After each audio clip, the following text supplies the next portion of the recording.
Lowering springs are definitely one of the most popular modifications that S550 owners make to their car, because lowering the car makes it perform better but also makes it look better. But when you lower the car, the factory shocks and struts will work, but if you're looking for maximum performance at a lower ride height, you need shocks and struts to design for that. We have just a thing from KONI, and we're going to install them today on this 2015 Comp Orange GT.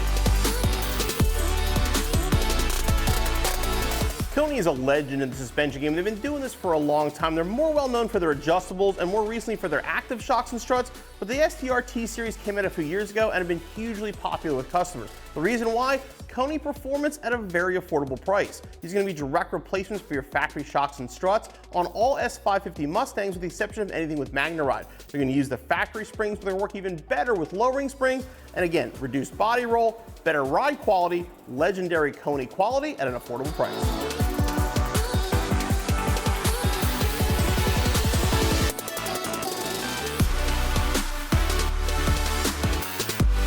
So to begin the install, first thing we're going to do, get the car off the ground, remove your wheels and tires. Then we're going to start with the front, start up here in the engine bay. We're going to remove two of the nuts that hold the strut to the body and loosen the third. Again, the third one, just loosen it up.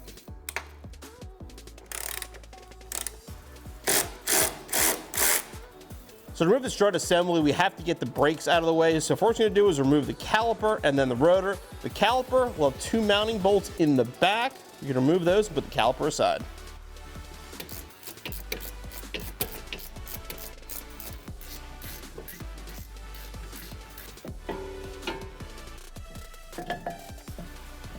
We'll put it back here. K-member out of the way.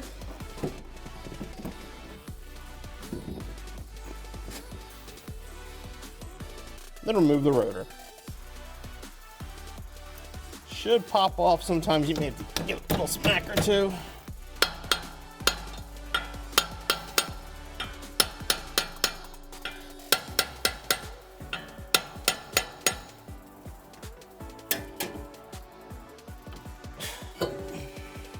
Okay, we're going to take the ABS line off. It's a little clip up here. Just pop it off.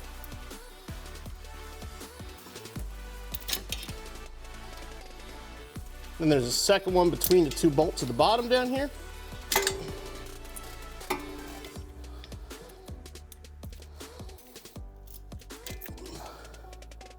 All right, after that, disconnect your sway bar. Now to do that, there's a nut here. You want to put a wrench on the back though, or it'll just spin.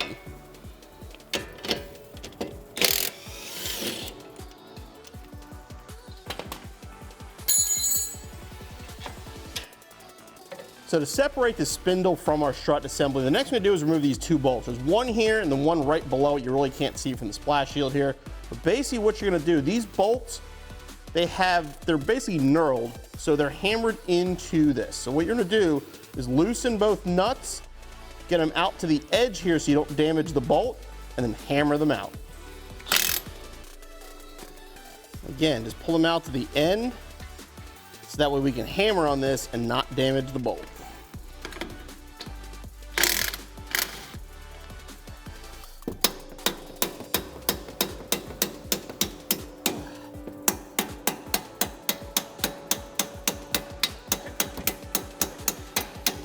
Once you hammer them through, remove the nuts, and you can lift up and remove the bolts. Now, while holding onto the strut assembly, we can remove this last bolt that we left loose up here.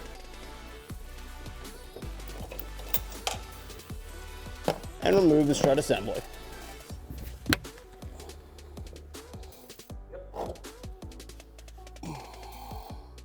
All right, so now we have to compress our springs. We remove our cap here and move it over to our KONI. To do that, you will need a spring compressor. This is a tool you're probably not gonna have at your house, but a lot of auto parts stores will rent these, so you can rent it to do this installation. Make sure you have one because you will need it.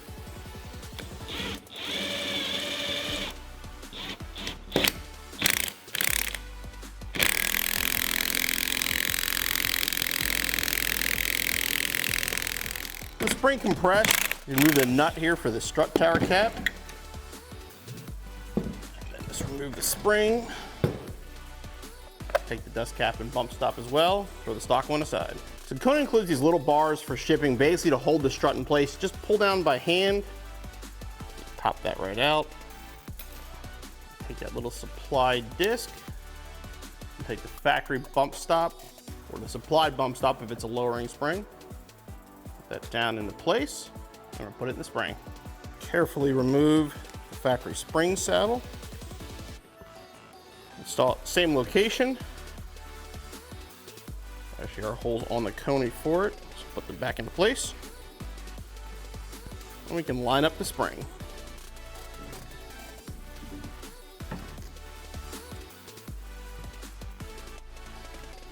The spring saddle can now go back into place.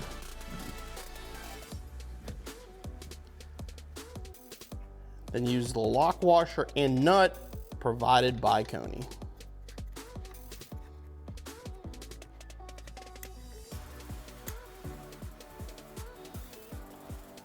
Now KONI provides this location here at the top. Basically put a torque socket in there and hold it to tighten the nut, but the design of this won't let you get down in there. So what I recommend doing is basically wrap the shaft of the strut, make sure you don't damage it, get a good grip, set of pliers, and tighten it down.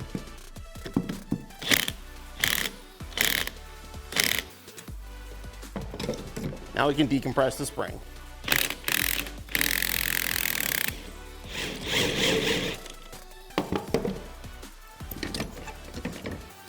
And our assembly is ready to go back on our car. All right, so now I'm gonna take our assembly. Make sure your sway bar end link is facing backwards so you don't get stuck in front of the strut. And then put it up into the tower.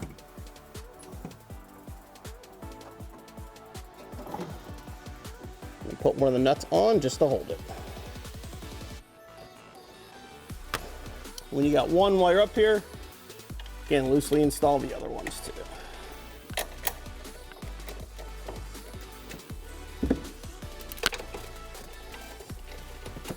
Okay, now a little bit of play in this, we can put the spindle back into place. Just give them a light tap to get them started. And install the nuts and tighten them down.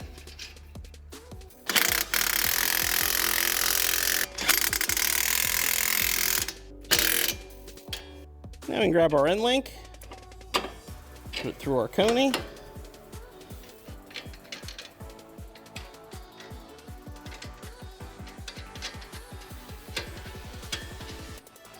Again, hold the back with a wrench and tighten it down.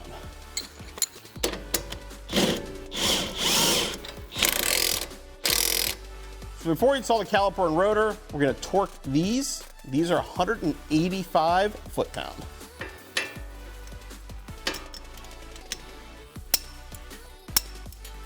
Okay, now we put the rotor back on.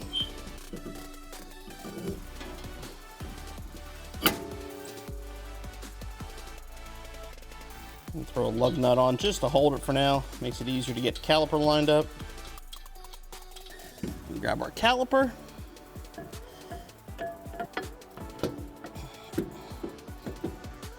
And reinstall the bolts.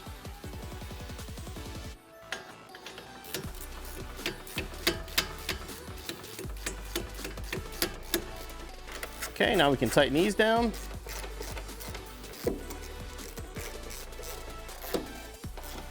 Okay, and then grab your torque wrench. These three up top, 46 foot-pound.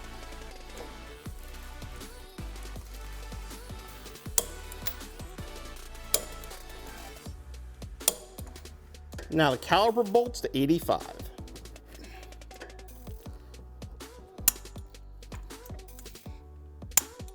Also 85 for the sway bar. And the last step here, reconnect the ABS line to the clips. All right, so once everything's connected and tightened down, you can repeat the process on the other side, move on to the rear. So at this point, we're ready to move on to the rear. Now we started with the front because the front is far harder to do. The rear is actually a lot easier. It's just 4 bolts. We're gonna start with these 2 bolts here, which mount the shock mount to the body. Just pull down and out. Then the lower shock mount bolts right here under the control arm. All right, now to simply pull the shock assembly out of the car. So we have to move the mount and the boot over, pop this cap off and remove that nut. Now you remove the boot and our bump stop. There is this piece here that does not come off, so you kind of just got to get grip and just sort of rip it off. And drops a little plastic retainer on. Grab the bump stop and boot. Slide way easier onto this.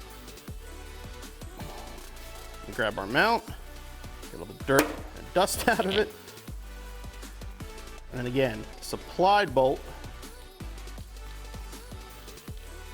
And we're going to tighten it down. So again, with the nut going into the mount, we won't be able to actually hold the center of it.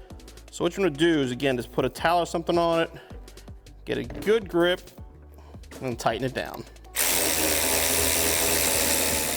Slide the boot back up, and it's ready to go on the car. All right, we'll put our KONI into place. Start by installing the lower bolts.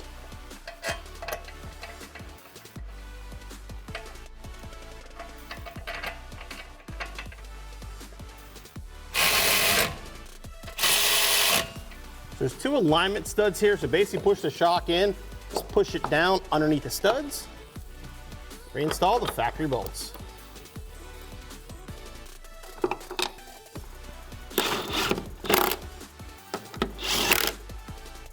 I'm gonna throw the dust cap back on top and grab your torque wrench. Both uppers at 66 foot-pound.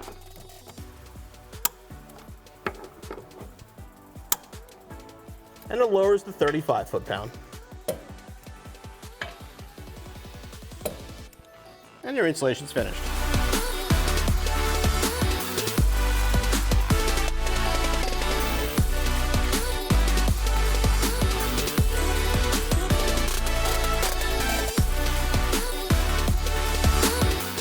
And let's be honest, if you're into handling, you already know the name KONI. And the STRT allows you to get that legendary KONI quality at a non-adjustable, very affordable price point. They're gonna work well with the stock springs, or work even better with a lowering spring. As far as installation goes, it is gonna be time consuming. You will need some special tools. Give yourself about 3 to 4 hours. You'll be back on the road in no time.